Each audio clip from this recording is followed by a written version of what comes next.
Hello everyone, I'm Dr. Nandi. Welcome to my YouTube channel Expressio of Physics. In this video, we are going to talk about the energy free response questions part 2. Before starting, I would like to request you please go through the part 1 where you will be finding more number of response question. These questions we have got in the year 2008. A 4700 kg truck carrying a 900 kg crate is traveling 25 meter per second to the right along a straight level highway as shown above. The truck driver then applies the brake, and as it slows down, the truck levels 55 meter is in the next 3 seconds. The crate does not slide on back to the truck. So here it is given that mass of the truck, let's say capital M, is considered as the mass of the truck, that is equal to 4700 kg, and the mass of the crate is considered as small m, that is equal to 900 kg, and is traveling 25 meter. So initial velocity is given that is 25 meter per second to the right along a straight level highway. Now the truck travels 55 meter in the next 3 seconds when the truck driver applies the brake, which means that distance traveled is equal to its 55 meter and the time taken, that is equal to 3 seconds. We have to find out in the first part, calculate the magnitude of the accelerations of the truck assuming it is constant. So that means in the first part we can use the equation of kinematics, that S equal to initial velocity into time t plus half into acceleration into t square.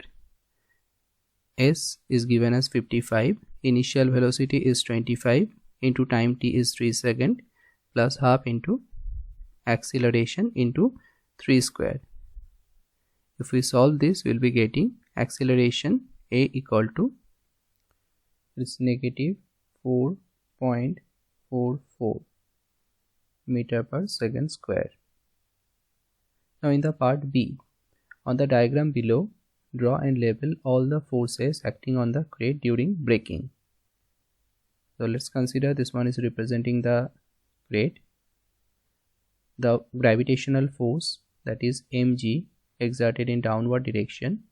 Normal reaction force, it is in upward directions.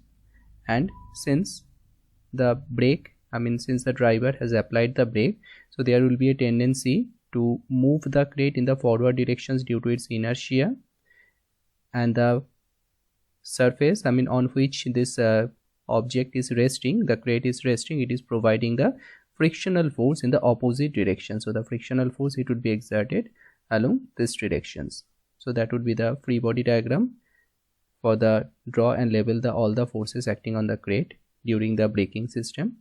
Now in the part C, calculate the minimum coefficient of friction between the crate and the truck that prevents the crate from sliding.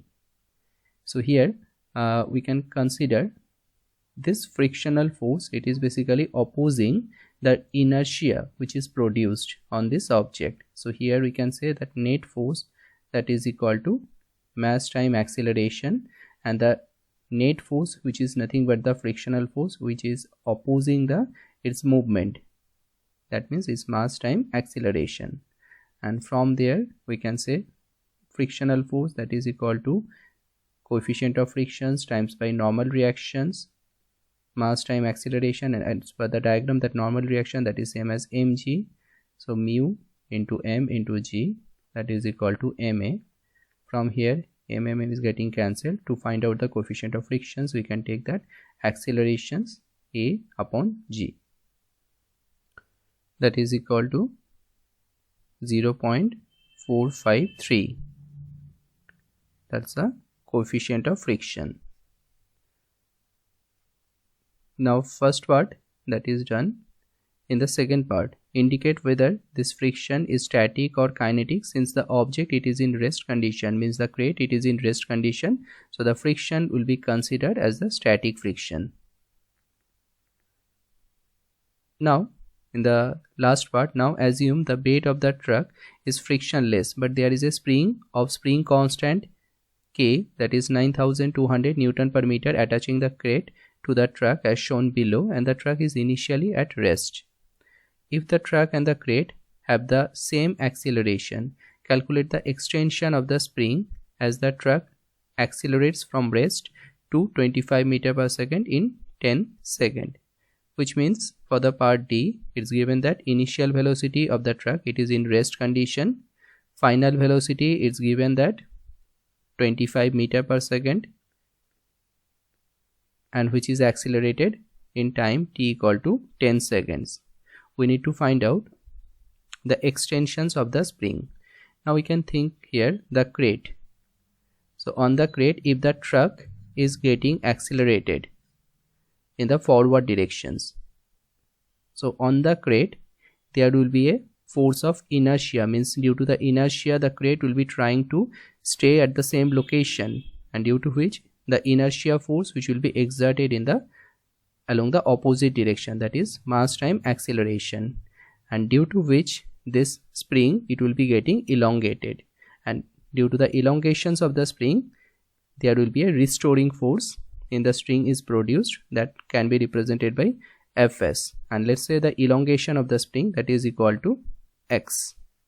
X is the elongation of the spring.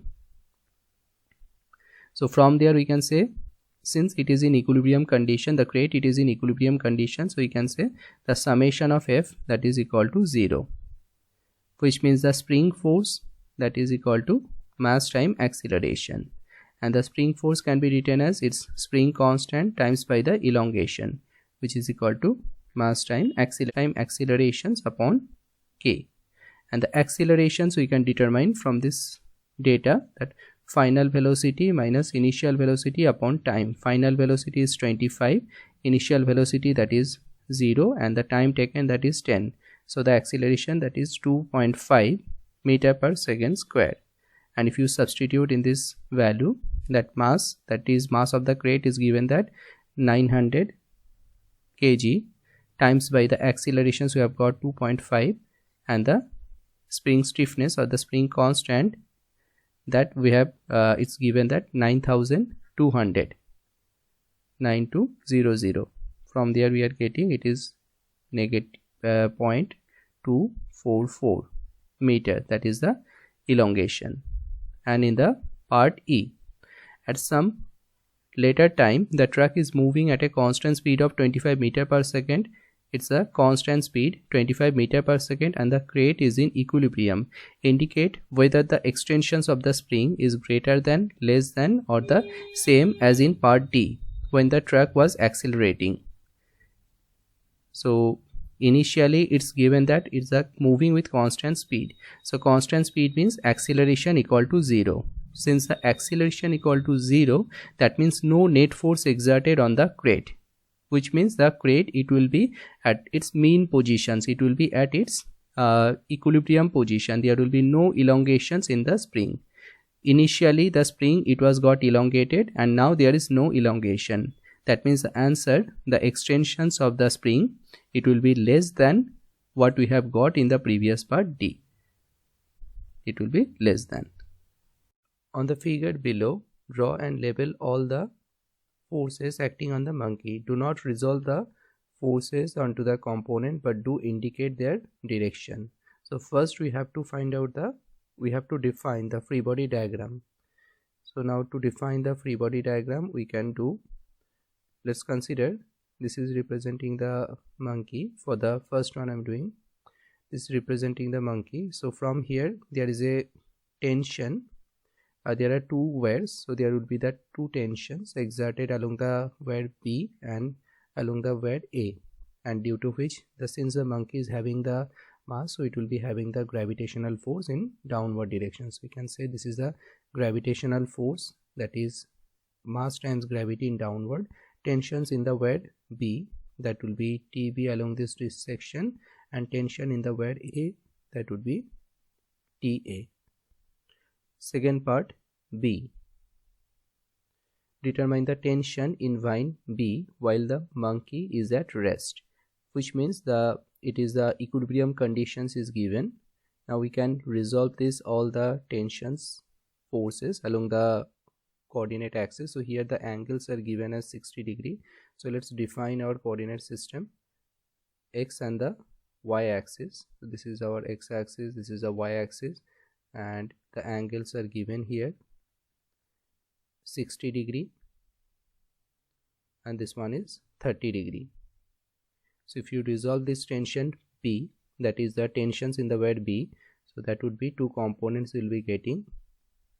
These are the two components. That the horizontal component, it will be TB cosine 60 degree, since it is making the angle with the main resultant vector, so that's why it will be representing the cosine component, and TB sine 60 degree. Similarly, TA also, it can be resolved into two component, vertical component and horizontal component. The horizontal component, that is TA cosine 30 degree, and the vertical component, that is TA sine 30 degree. So here we have resolved the tensions along the x and the y directions. Now we have to find out the how much tensions in the vine B. So what we can do it, first we can draw the, we can produce our equations. So along the x-axis, what are the forces exerted? That is TB cosine 60 degree and TA cosine 30 degree. Since there is no motions, that means the net force, it would be 0. We can say summation of Fx equal to 0, and from there it will be TB cosine 60 degree, that is equal to TA cosine 30 degree. And similarly along the y directions, summation of Fy, it would be 0, since there is no velocity, which means it is in equilibrium condition. Net force, it would be 0 along the y direction. So along the upward direction, the total force is exerted, that is TB sine 60 degree plus tension along the A wire TA sine 30 degree, and the downward force, it is mg.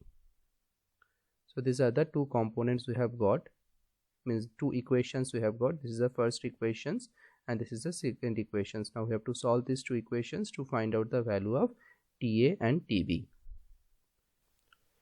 So after solving these equations, these two equations 1 and 2, we have got this TB equal to 43 Newton and TA equal to 25 Newton.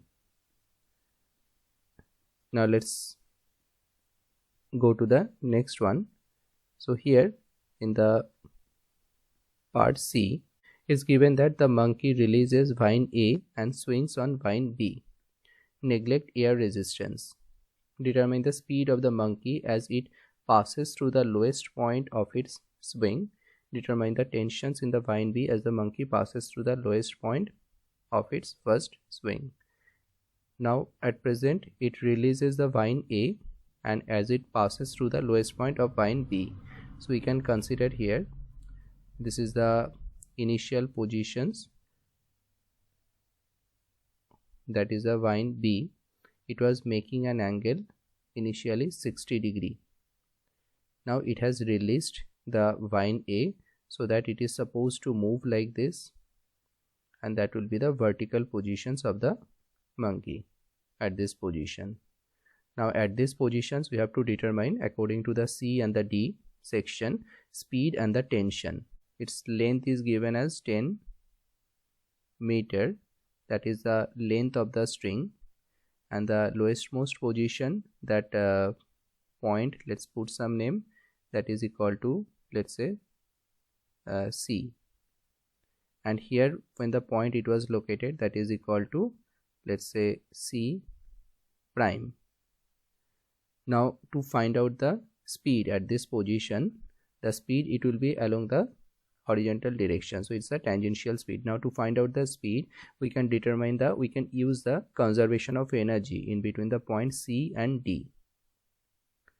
So according to conservation of mechanical energy, the total energy at the point C prime, that will be equal to the total energy at the point C.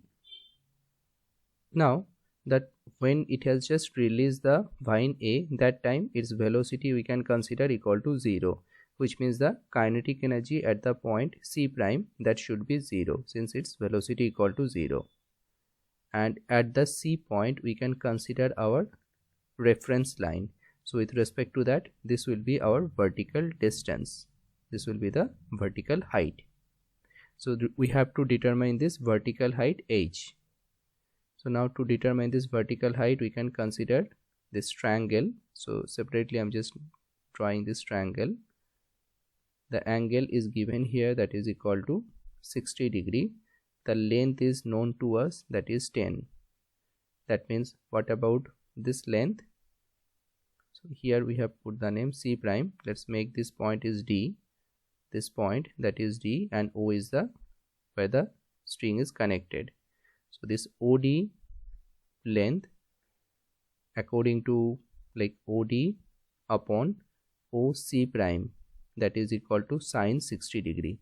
Sine theta, that is equal to opposite upon hypotenuse. So here OD upon OC prime, that is sine 60 degree. From there we can say that OD, that is equal to OC prime sine 60 degree. OC prime sine 60 degree equal to OC prime is nothing but the length of the string, that is equal to 10. So here it is 10 sine 60 degree, that is equal to OD. Now to find out the h, we have to take the difference of OC minus OD, because according to this diagram this height is representing the h. So OC minus OD, which means 10 minus 10 sine 60 degree. So we can take the 10 as a common, so it is 10 1 minus sine 60 degree, that is equal to h. Now at this point, so total energy at the point C prime, that is equal to m into g into h, and total energy at the point C, that is equal to half into m into v square. Since the height at the point C we are considering equal to 0, I have drawn the reference line at the point C. Since the height is 0, that means the potential energy at the point C equal to 0. Now this m and m is eliminated to determine the velocity, that v equal to square root of 2 into g into h. And for the section D, so for the section D, determine the tensions in the vine V as the monkey passes through the lowest most position. So whenever it will be at the lowest most position, if we draw the free body diagrams, what are the forces exerted? At the downward directions, it will be weight of the monkey.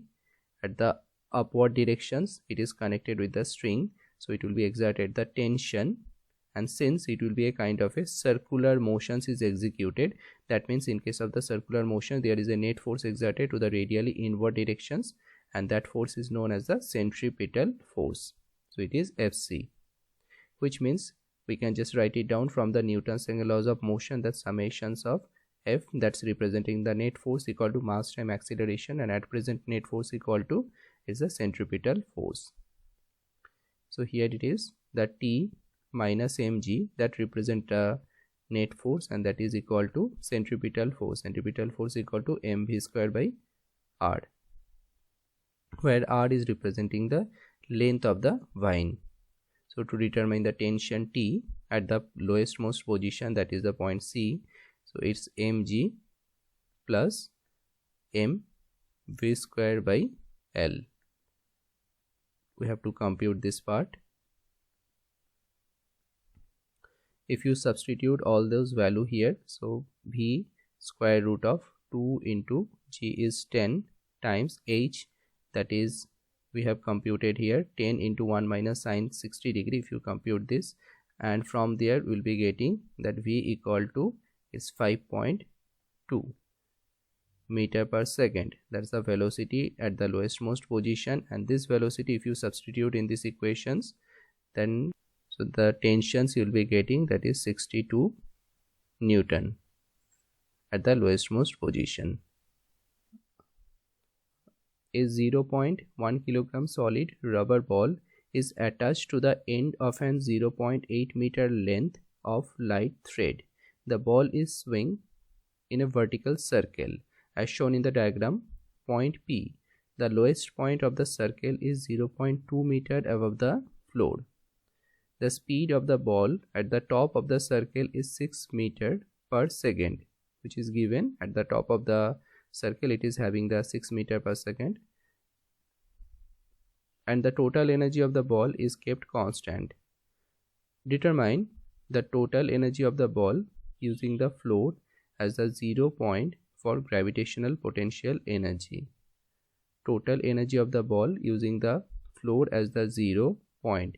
Floor as the 0 point means here you will be considering that H should be 0. We have to determine the gravitational potential energy.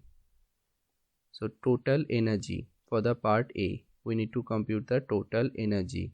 Total energy, it consists of the kinetic energy and the potential energy, gravitational potential energy. Now the thing is, the velocity, it is known to us at the position of the topmost point. So let's put some name at the topmost point. Let's put that is equal to A, and the bottommost point that is given as P. So here at the topmost point, kinetic energy that is known to us, means velocity is known to us. So from there we can say that if we are going to compute the total energy at the point A, that will be easier for us to do the problem. So in that case, we'll be going to determine the total energy at the point A. So what would be the kinetic energy at the point A? That is half into mass of the object times by the velocity square plus gravitational potential energy, that is m into g into height. Now the height of the section with respect to the ground, with respect to this reference point. So the total height, here we are considering that is h equal to 0.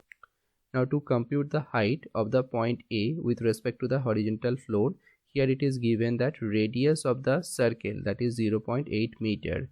That means what would be the diameter? The diameter of the circle, that is 0.8 times by 2.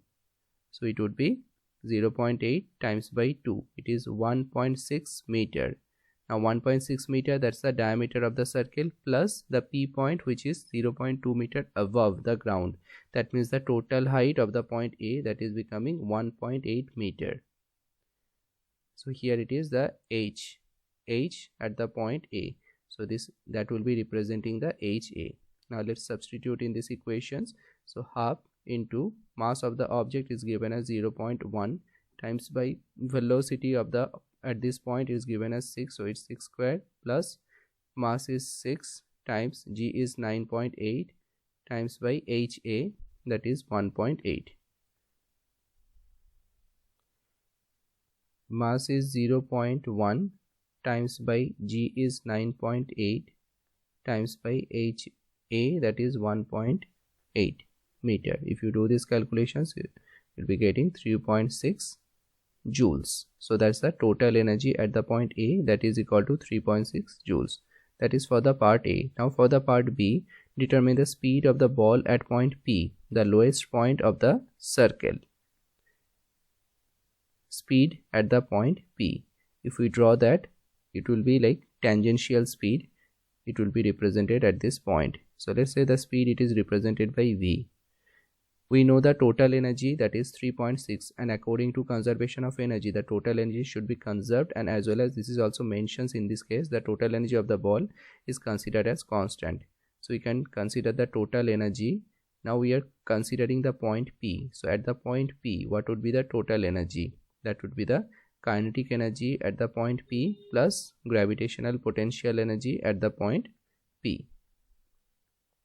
Total energy we have got, that is 3.6.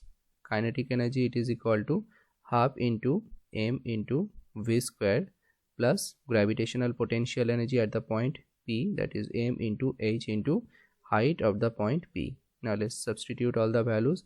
It is half into mass is 0.1 times by velocity square. That's the thing we have to find out. M is 0.1 times by g is 9.8, and the height of the point P with respect to the ground, this will be representing the height, that is 0.2 meter. So it is 0.2. If you compute this, you will be getting the velocity. So So here we are getting the velocity equal to it's 8.25 meter per second. That is for the part B. Now in the part C, determine the tension in the thread at the top of the circle. So let's draw the diagram again. So this is a circle is represented. In the part C, we have to determine the tensions in the thread at the top of the circle. So this top of the circle, at this point, let's draw the forces. So what could be the forces exerted at the top of the circle? The weight of the object downward, the tension, it would be downward, and we know it's a circular motions, vertical circular motion, so there will be the centripetal force exerted downward. So it would be mg tension and the centripetal force, that's representing the net force.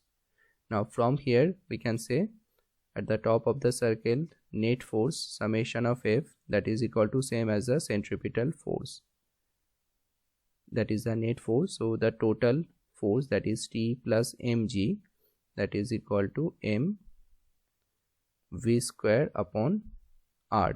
So r means here the length of the string.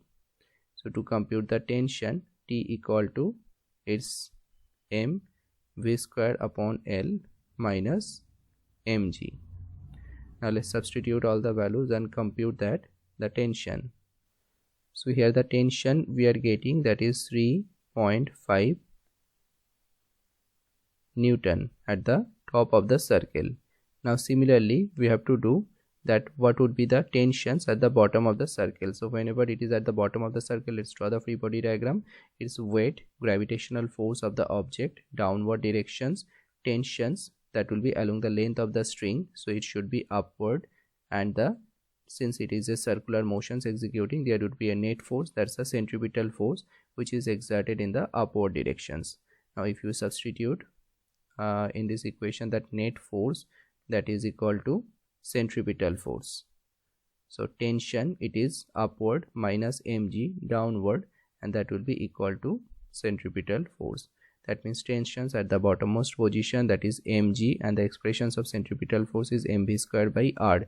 Now the radius, it is equivalent to length of the string.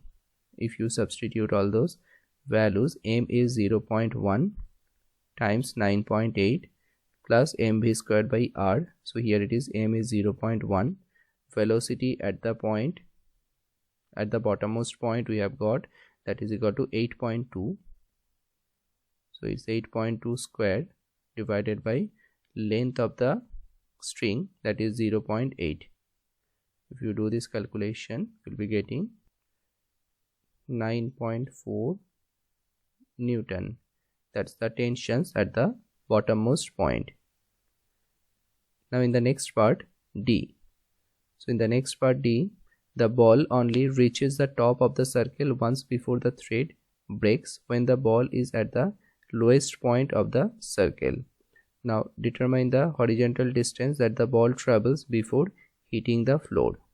So when the ball is the lowest point of the circle, the thread breaks, which means from the diagram, this will be the lowest position.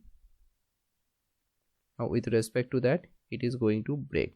So it is having the velocity. Due to this velocity, it will be moving like this. That means we have to determine the horizontal distance. Horizontal distance means with respect to this ground point, how much is the distance. Let's consider that is equal to x.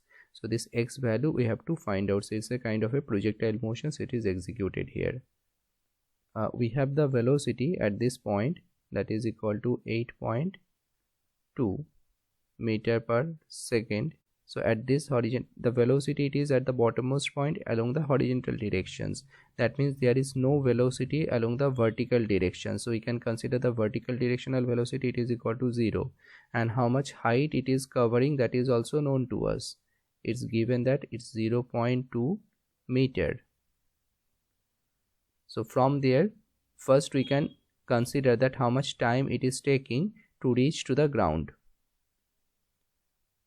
How much time it is taking to reach to the ground. So in that case, what we can do, we know that initial velocity along the vertical direction, that is equal to 0 and the vertical height displaced, that is 0.2 meters. So we can use the equation of kinematics that s equal to initial velocity times by t plus half into acceleration along the vertical direction, that is the y, times by t square. Now s is equal to 0.2 meter. Initial velocity along the vertical direction is 0, so that's why the first term is becoming 0. Half into accelerations along the y direction, that is same as gravitational acceleration, it is 9.8 times by t square. So if you compute this, the value of t will be getting 2 times 0.2 upon 9.8 square root of that. The time we are getting, that is 0.2 second. Now let's apply. We have to determine the how much is the horizontal distance it got traveled.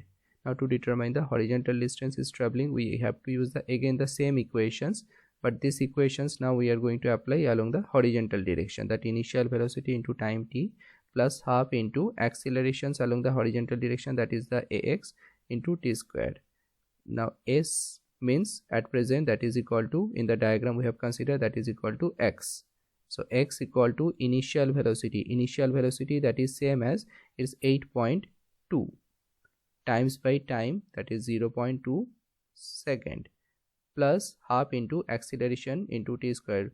Here this term it becomes 0, because in case of projectile motion we know there is no accelerations along the horizontal direction. If you compute this, you'll be getting 1.64 meter. So that's the horizontal distance traveled by the object. Okay, so this problem we have got in 2004. A roller coaster ride at an amusement park lifts a car of mass 700 kg. This is the mass of the car, that is given as 700 kg, to point A at a height of 90 meter above the lowest point on the track as shown above. So this is at the height of 90 meter. The car starts from the rest at point A. So here the velocity of the car at the point A, that we can consider as 0 since it started from rest, rolls with negligible frictions down the incline and flows the track around a loop of radius 20 meter. So this is for this loop they have given, that radius equal to 20 meter. Point B, the highest point on that loop, is it at the height of 50 meter above the lowest point of on the track. Now for the first part A, indicate on the figure the point P at which the maximum speed of the car is attained. The figure, the point P. Yeah, so we have to find out the maximum speed. What could be the positions of the maximum speed? Now the maximum speed, it could be obtained where the height should be 0, because the total energy, it consists of the kinetic energy and the potential energy, gravitational potential energy.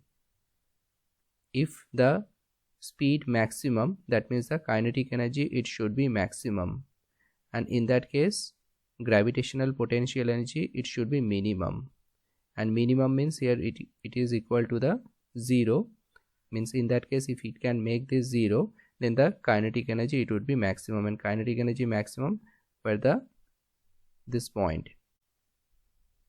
Calculate the value of the Vmax of this maximum speed. So it is equal to, we can use the conservation of energy. So according to conservation of energy, the total energy at the point A, that is equal to the total energy at the point P. The total energy at the point A, that is m into g into h, since its velocity equal to 0, which means there is no kinetic energy, and total energy at the point P is half into m into Vp squared. Now from here we can say mm is getting cancelled. Velocity at the point P, that is square root of 2 into g into h. 2 into g is 9.8, and we have started from the point A, so here it is 90.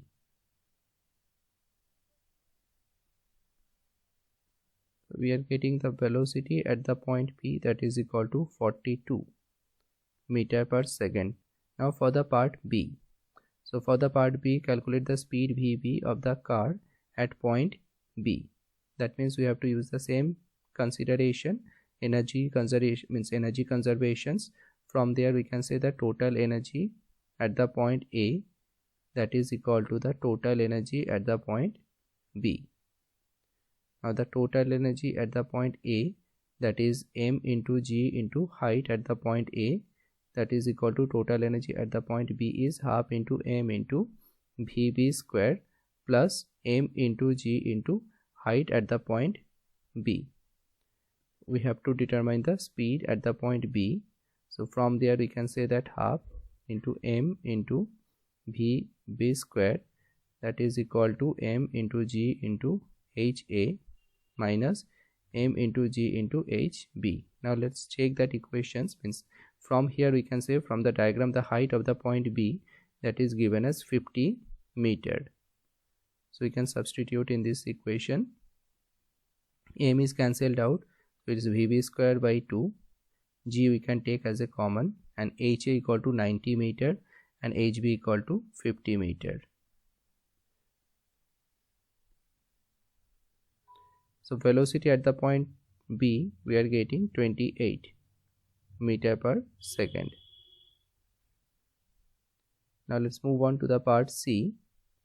So in the part C, on figure of the car below, draw and label the vectors to represent the forces acting on the car when it is upside down at the point B.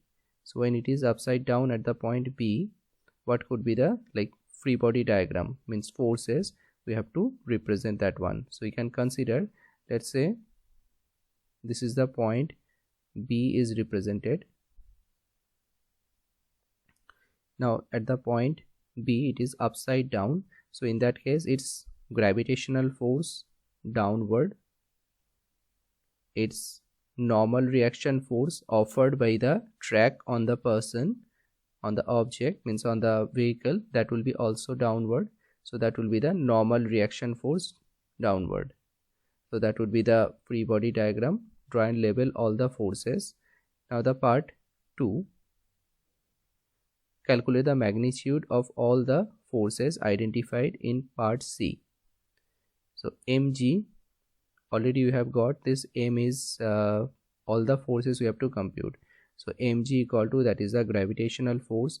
M is given as, that is 700. So 700 times 9.8, that's the gravitational force. Now the thing is, since it is a circular track, it is completing a circular track, so there will be a centripetal force towards the radially inward directions. That means the net force, that is equal to centripetal force, and this point is representing here, that is equal to B point.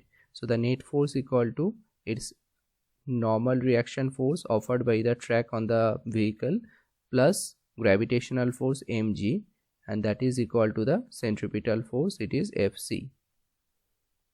To determine that Fn value, we have to take the difference of Fc minus mg, and this Fc, that is equal to m, velocity at the point B squared divided by the radius of this track, and the radius of the track, that is given as 20 meter. So it is upon 20 minus mg, it is 700 times 9.8. From there you will be getting the, what is the normal reaction force, Fn. So here we are getting 20,580 Newton. So that's the normal reaction force exerted by the track on the vehicle. Now let's move on to the last part. Now suppose the frictions is not negligible. How could the loop be modified to maintain the same speed at the top of the loop as found in part B? So in part B we have got the top of the loop, the speed is 28 meter per second. In that case we have to consider the friction is also there in the track. So how the speed it can be maintained, because this, whenever you will be moving on to this track, there will be a frictional energy loss, and due to this frictional energy loss there will be a certain reductions in the kinetic energy as well. So due to which this velocity 28 meter per second what we have got in the part B, that cannot be maintained at the position at the point B. So what could be the modifications it would be possible so that the same speed can be maintained? So here we can think about the conservation of energy. We know that total energy it is conserved. Now the total energy it is going to distribute it into three ways. One is that kinetic energy plus gravitational potential energy, and the certain portions it is absorbed due to the frictional energy loss. So that we can consider the work done due to friction. What we have to do is we have to maintain this kinetic energy constant. Then only that velocity it can be remaining same. It is 28 meter per second. It can be maintained same. And there is a certain additional part we are getting, that work done due to friction, which means we definitely have to compensate with the gravitational potential energy. If we can reduce the gravitational potential energy, then the work done due to frictions it will be like considered as the whatever will be the reduction in gravitational potential energy that is getting supplied, that will be converted into the frictional energy loss. Now to reduce in the gravitational potential energy, we know that expressions of gravitational potential energy, that is m into g into h. M and g, that is mass of the vehicle, and g, that is a gravitational acceleration that cannot be changed, which means only the height we can change. Height means the height of the loop. So what the 50 meter what we have considered here, if that height can be reduced in this section, so in that case the potential energy it will be reduced. That means the modifications it would be for the loop, the height should be reduced.